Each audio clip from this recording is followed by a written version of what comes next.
Glória seja dada a Deus.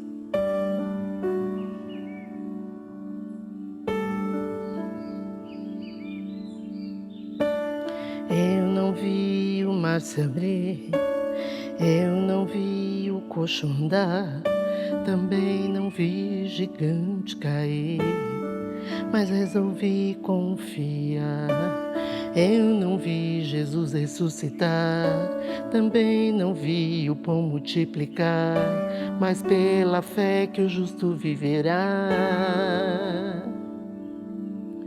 Muitos duvidam e zombam de mim, teu Deus não existe, não vai te ouvir, mas isso não vai me abalar. Pois a fé não consiste no que posso ver, mas crer que o impossível vai acontecer. Me ajude a crer.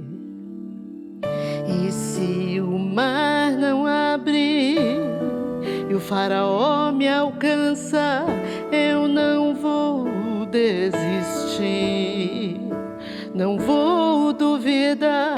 E se o gigante não cair, se a fornalha me queimar, mesmo que eu morra aqui, sei que amanhã vou acordar.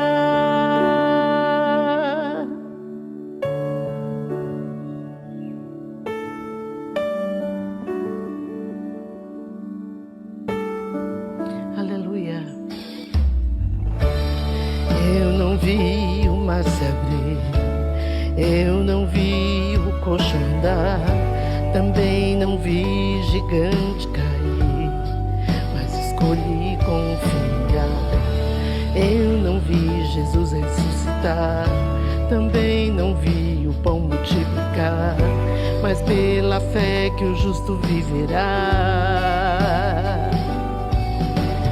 Muitos duvidam e zombam de mim, teu Deus não existe, não vai te ouvir, mas isso não vai me abalar. Pois a fé não consiste no que posso ver, mas crer que o impossível vai acontecer. Bem-aventurados que querem ver. E se o mar não abrir e o faraó me alcançar, eu não vou desistir, não vou duvidar.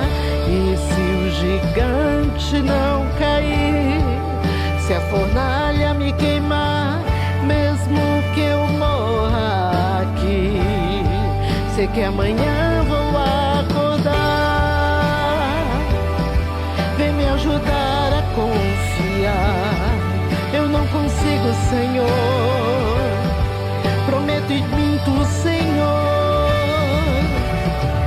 não aguento mais confiar em mim. E se a doença não curar, e o emprego não vingar, e o filho não voltar,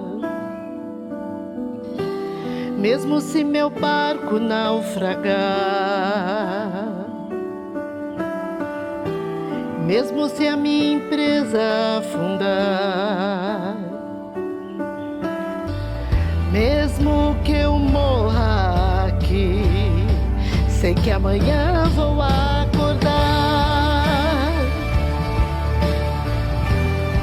E o faraó me alcançar, eu não vou desistir, não vou duvidar.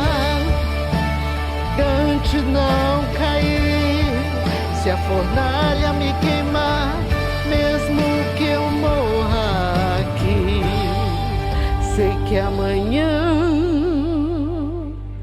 vou acordar.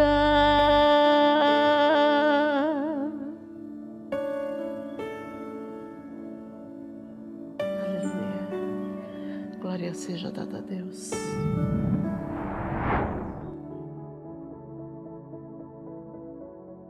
A paz do Senhor, amada igreja, amado irmão e irmã, sejam bem-vindos a mais um culto da série Falando de Deus. E hoje ministraremos mais um episódio do tema Liberdade, episódio 8. Eu espero nós concluirmos em 10 episódios esse tema que tem sido uma grande bênção em nossas vidas. Se você perdeu algum dos episódios passados ou cultos passados, é só você ir lá no canal do Mistério Folha em Branco, dá um like lá, escolha o culto que você quer assistir, assista e seja grandemente abençoado. E durante os cultos você também pode participar nos mandando comentários ou sugestões ou orações, pedidos, para que nós possamos juntos, estarmos aprendendo mais de Deus e ganhando mais intimidade com o Senhor em nome de Jesus. Domingo passado, uma pequena introdução, eu e a pastora Angie Medrado fomos visitar uma pequena igreja que fica aqui perto de casa. Essa igreja, nós estivemos lá uma vez, há 10 anos atrás aproximadamente. E naquela época, nós estávamos passando por um momento bem difícil, algumas lutas, algumas tempestades sobre nossas vidas. Eu não era pastor, eu era missionário, a pastora Angie Medrado era diaconisa. E nós então resolvemos entrar nessa pequena igreja, bem pequena mesmo, né?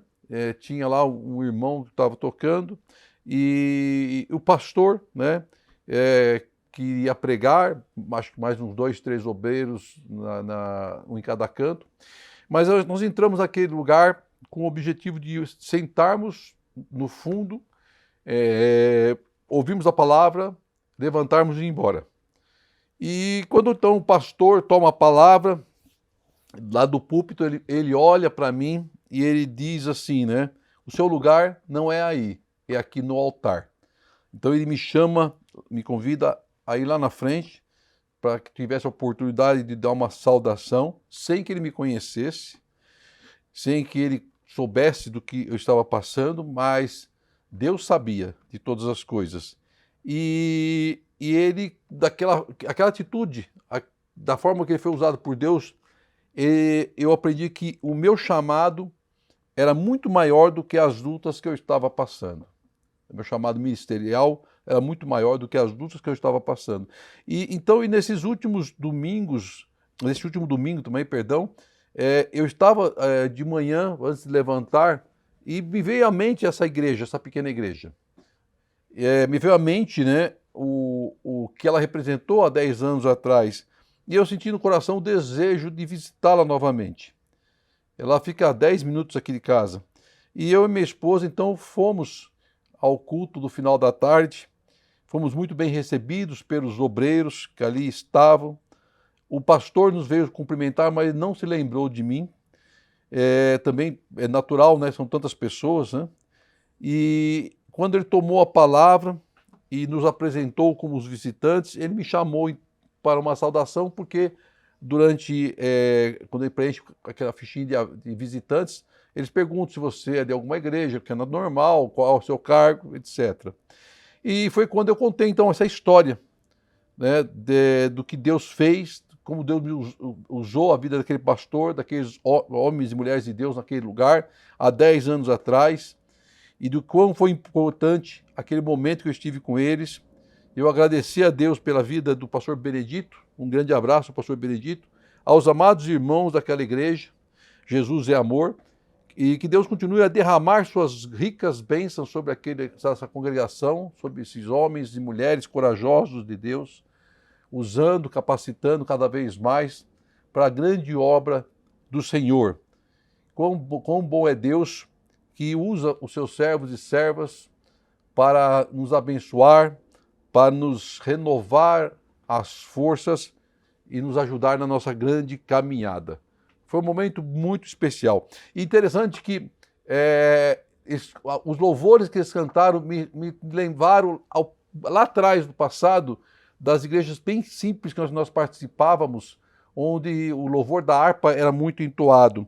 E um deles, que inclusive eu fui proibido de cantar pela minha esposa, porque ele disse que a minha voz vai assustar todo mundo, é um hino da harpa, é o hino 577 da harpa, e a letra dele, a segunda estrofe, diz assim: quando tudo perante o Senhor estiver, e todo o teu ser ele controlar. Só então hás de ver que o Senhor tem poder, quando tudo deixares no altar. Glória seja dada a Deus. E eu me lembro que esse louvor, um pastor que me trouxe de volta a Cristo, numa Assembleia de Deus chamada Assembleia de Deus Horebe, há muitos anos atrás, pastor Ari, ele cantava esse louvor no altar. E quando ele cantava esse louvor, o mover era muito grande. E eu sentia muito forte a presença de Deus. E eu aprendi que no altar do Senhor que tudo acontece. No altar do Senhor que os milagres acontecem sobre nossas vidas. Guarda isso no teu coração. Guarda isso na sua vida. Deus opera fortemente através da simplicidade, né, das pessoas. E obrigado a Deus, né? Agradeço ao Senhor pela vida dos irmãos da igreja Jesus é Amor em Cristo Jesus. E eu te convido então a abrir em Atos 3, versículo 1 ao versículo 8, para a nossa sequência desse tema liberdade, episódio 8, Atos 3, a partir do versículo 1 ao versículo 8. Diz assim a palavra de Deus: Certo dia, Pedro e João estavam subindo ao templo na hora da oração, às 3 horas da tarde. Estava sendo levado para a porta do templo, chamada Formosa, um aleijado de nascença, que ali era colocado todos os dias para pedir esmolas aos que entravam no templo. Vendo que Pedro e João iam entrar no pátio do templo, pediu-lhes esmola. E Pedro e João olharam bem para ele. Então Pedro disse: Olhe para nós. O homem olhou para eles com atenção, esperando receber deles alguma coisa. Disse Pedro: Não tenho prata nem ouro, mas o que tenho, isto lhe dou.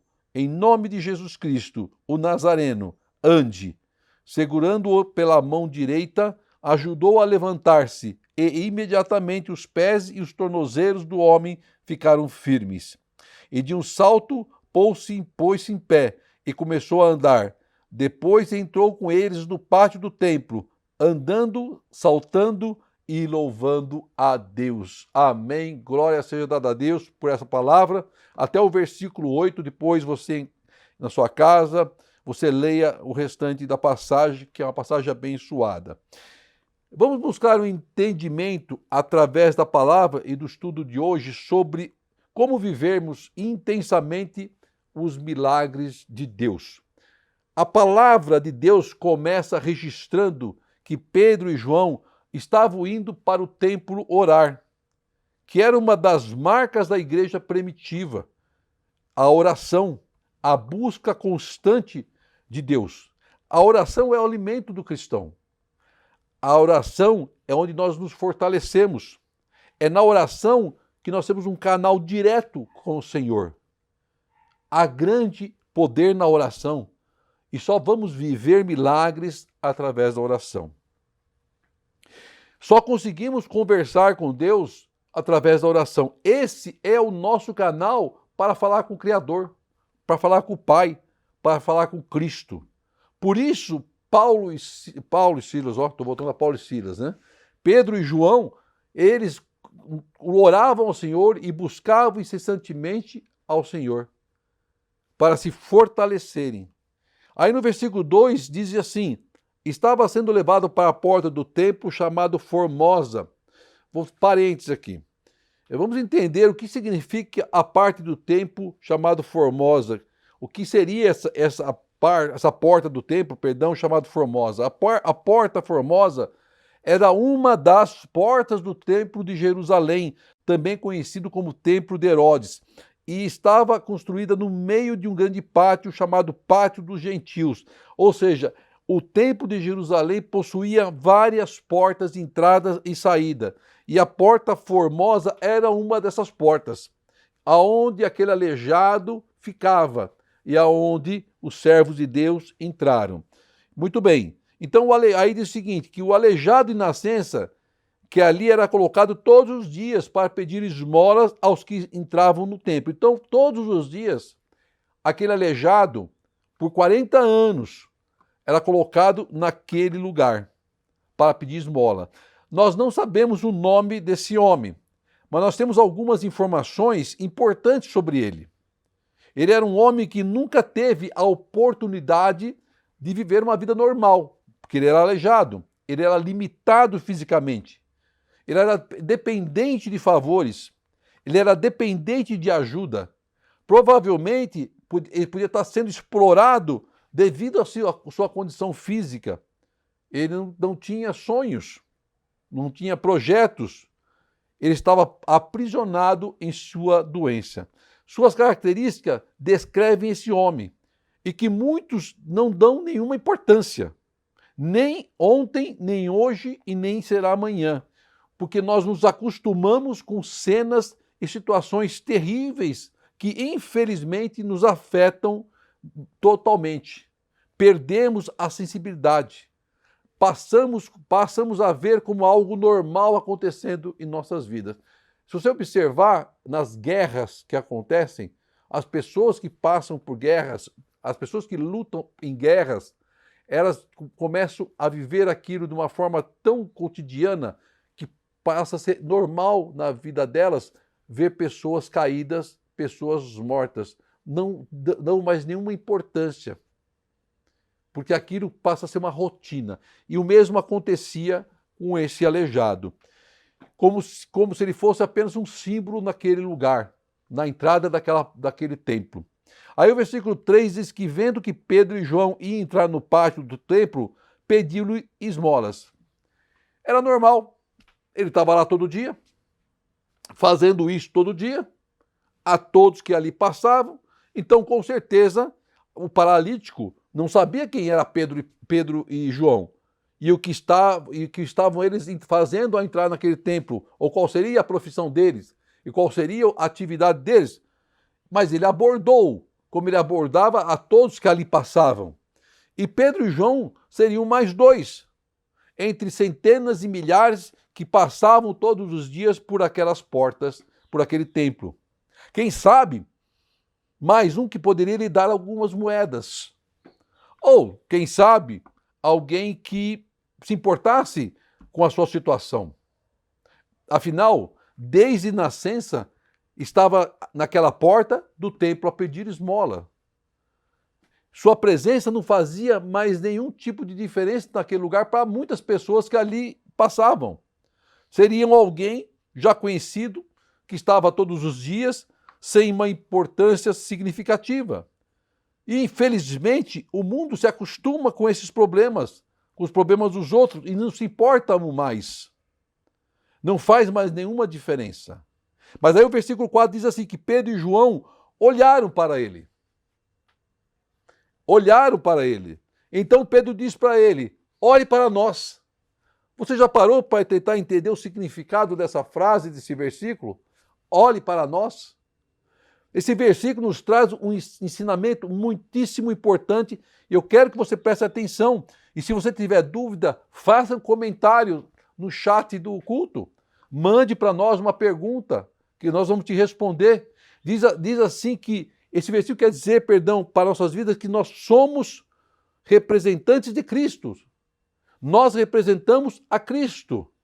O versículo 4 mostra que temos que nos colocar entre Jesus e as pessoas que precisam de ajuda, que não conhecem a Cristo. Olhe para nós. O mundo precisa de parâmetros, precisa olhar para a direção certa, e pense na responsabilidade de Pedro e João, quando mandaram aquele homem paralítico olhar para eles. Já pensou nisso? O que significa isso? Será que nós, hoje, eu, você, de consciência tranquila, teremos capacidade de virar para um colega de trabalho, ou para um vizinho, ou para um transeunte na rua, ou para um doente e dizer-lhe, olhe para nós. Nós somos exemplos. Nós vivemos o Evangelho. É preciso muita coragem, muita ousadia. É preciso segurança. É preciso fé. E aqueles dois apóstolos estavam revestidos da autoridade de Deus. Eles estavam revestidos da unção do Espírito Santo. Chegam para aquele paralítico de nascença e dizem, olhe para nós, você, a sua casa, se você está debaixo do propósito de Deus, você está revestido da autoridade do Senhor. para pisar na cabeça de serpente, para profetizar a cura. Era como se eles dissessem: nós somos um exemplo a ser seguido. Nós somos representantes de Deus. Nós somos o sal da terra. Nós somos a luz do mundo. Era isso que eles estavam dizendo, em outras palavras. O que nós temos é o que Deus nos concede e o que flui do trono da graça de Deus para a sua vida. Eles representavam ali o Cristo, eles representavam ali o Senhor, a autoridade de Deus. Será que somos capazes de dizer essas palavras de Pedro e João? A alguém que precisa, a alguém que necessita, olhe para nós e veja em nós o Cristo que habita em nossos corações e nossas vidas. Temos para você um caminho que leva realmente a Deus, que te leva realmente à salvação. É um ato de coragem. E o que chama atenção nesse versículo, para a minha vida, para a sua vida, é que Deus requer de cada um de nós essa coragem, essa responsabilidade. Que vivamos nossa vida de tal forma que onde quer que estejamos, com quem quer que falamos, que possamos nos representar dizendo: olhe para nós. Somos testemunho vivo do poder, do amor de Cristo. Somos representantes de Jesus aqui neste mundo. Temos a procuração do Pai para agir em nome dele, para operar milagres, para operar transformações nas vidas daqueles que precisam, para curar os enfermos. Temos essa procuração. Faça uso dela. Temos que ter a certeza do que habita em nós e dizer com autoridade: olhe para nós. Aí o versículo 5 diz que o homem olhou para eles, com atenção, diz a palavra, mas ele esperava receber deles alguma coisa do mundo. Ele não tinha noção de quem eram aqueles homens. Ele buscava coisas materiais. E quando estamos no mundo e não conhecemos a Cristo, procuramos ver as coisas pelos olhos carnais e não os olhos espirituais. Não temos discernimentos, não temos entendimento das coisas do Senhor, das coisas de Deus, das coisas espirituais. Estamos aprisionados no mundo. Vivemos e estamos acostumados com as coisas do mundo. Nos acostumamos com favores, de viver debaixo do jugo do homem. Nos acostumamos com o pecado. Nos acomodamos com as situações do dia a dia do mundo. E nos esquecemos que existe algo muito maior do que o mundo pode nos oferecer. Muito maior. Mas quando olhamos com os olhos espirituais, vivemos a vida em Cristo e somos libertos de tudo isso. De tudo isso. Aquele homem vivia uma prisão há mais de 40 anos. Há mais de 40 anos. Ele, durante esse tempo, pessoal, aprendeu a pedir esmolas, a viver de restos, a viver de sobras, ser um pedinte. Só pede, pede, pede. A sua vida não avança, nada acontece. Você já conheceu alguém assim? Você já chegou a vivenciar uma situação assim? Se você já vivenciou, também escreva para nós. Compartilhe no chat. Deus não nos fez para vivermos de esmolas, ou de restos, ou debaixo do jugo de homens. Temos que viver as abundâncias que Deus nos concede. Porque nós somos filhos, herdeiros, co-herdeiros de Cristo, com direito a sentar à mesa do rei. Aí o versículo 6 diz que disse Pedro, não tenho prata nem ouro, que era o que ele esperava, mas o que tenho isso lhe dou. Em nome de Jesus Cristo, o Nazareno, anda ou ande. Pedro sabia que aquele homem esperava uma oferta em dinheiro, moedas, ouro ou prata, seja lá o que for. Isso foi o que ele recebeu em mais de 40 anos de sua vida, e nada mudou na sua vida. Continuava na mesma situação, continuava a pedir esmola, continuava sendo carregado, continuava sendo humilhado, continuava sem sonhos, continuava sem esperança. E será que é isso que Deus quer para nossas vidas? Claro que não. Por isso Pedro entregou para ele o que o mundo não podia oferecer. Deus nos dá autoridade para entregar àquele que precisa aquilo que o mundo não pode oferecer, mas o que Deus tem para entregar é muito maior do que o mundo pode oferecer. E você tem essa autoridade. Somos herdeiros do Pai. Deus nos ensina que temos que sair da mesmice, sair do jugo do homem, sair daquilo que te aprisiona. Olhe para mim, diz a palavra, o Cristo, Ele que vai te libertar. Então Pedro diz, em nome de Jesus Cristo, o Nazareno, ande. Era o suficiente para a palavra se cumprir. Ande. Não precisou de uma frase, não precisou de discurso, de pirotecnia, de microfone, de banda, de coral, nada disso precisou, mas ele lançou uma palavra na autoridade revestida no nome de Jesus Cristo, ande. E aquele homem então recebe algo que o mundo jamais conseguiu lhe dar, dos 40 anos que estava à porta daquele templo. Nem o inferno, nem o homem, nem doença, nem paralisia, vai impedir que a vontade de Deus seja feita sobre a sua vida. Por isso, meu irmão, minha irmã, saia dessa paralisia que te aprisiona e viva a liberdade que Deus tem para nos entregar hoje, em Cristo Jesus. Aí o versículo 7 diz que, segurando-o pela mão direita, ajudou a levantar-se, e imediatamente os pés e os tornozelos do homem ficaram firmes.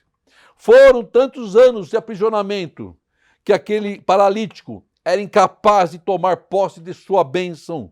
Foi preciso o homem de Deus ajudá-lo a sair daquela paralisia de mais de 40 anos, ajudá-lo a se levantar. Deus vai cumprir sua palavra em nossas vidas e vai nos ajudar a tomar posse dela, creia. Se a cura que você busca, olhe para mim e seja curado. Se é a vitória que você espera, olhe para mim e receba a vitória. Se é a porta de emprego que você espera, olhe para mim e entre por essa porta. Deus vai nos dar vitória. Deus vai mudar a nossa causa. Basta crermos. Basta crermos. Aí o versículo 8 diz que o homem deu um salto, pôs-se em pé e começou a andar. Depois entrou com eles no pátio do templo, andando, saltando e louvando ao nome de Deus. Quando a vitória chega em nossas vidas, nós nos enchemos de alegria. Tudo se transforma. Nós saltamos, nós louvamos a Deus com fervor. Nós bradamos o nome de Deus. Nós cantamos, glorificamos ao nome do Senhor, porque nós sabemos que a vitória é grande e ela veio para nos surpreender. Ela veio para poder colocar tudo aquilo que era impedimento por terra. E a vitória de Deus é completa e ela contagia a todos que estão ao nosso redor. Deus quer nos tirar da paralisia que nos aprisiona e nos dar a liberdade através de um milagre. Então receba, em nome de Jesus, esta palavra. Receba essa promessa, palavra profética, de vitória, de cura, de transformação. Olhe para mim, diz o Senhor, o Cristo que morreu na cruz do Calvário para levar com ele os nossos pecados, para que pudéssemos ter essa autoridade, podemos ser revestidos pelo poder do Altíssimo. Deus quer nos usar de forma milagrosa, irmão. A liberdade virá através do Senhor em nossas vidas. Olhe para mim, o Cristo, e viva o impossível de Deus. Não perca essa oportunidade que Deus nos coloca nas mãos através dos ensinamentos vindos da sua palavra revelada. Seja vencedor e livre em Cristo Jesus e busque a resposta sempre no único Senhor e Deus nas suas vidas. E viva intensamente o seu amor e seja feliz. Oremos ao Pai. Querido Deus, amado Senhor, obrigado por esta palavra, por esse ensinamento, Senhor, de quão Deus maravilhoso que Tu és. Nós temos a autoridade, através de Cristo Jesus, de profetizar a vitória sobre a vida dos irmãos. E eu profetizo a vitória sobre a vida daqueles que estão participando e assistindo desse culto, Senhor. Que eles recebam, Pai amado, o milagre que tanto esperam, Senhor. Que o Senhor visite a cada um, Pai querido, e haja segundo a sua vontade na vida de cada um, Pai querido. E eu te agradeço mais uma vez por este culto, por este momento tão especial em Cristo Jesus. Que o grande amor de Deus, A graça do nosso Senhor e as doces consolações do Espírito Santo estejam com toda a sua igreja, hoje e sempre. Amém e amém. Glória seja dada a ti, Senhor. Se o mar não abrir e o faraó me alcançar, eu não vou desistir, não vou duvidar. E se o gigante não cair, se a fornalha me queimar, mesmo que eu morra aqui, sei que amanhã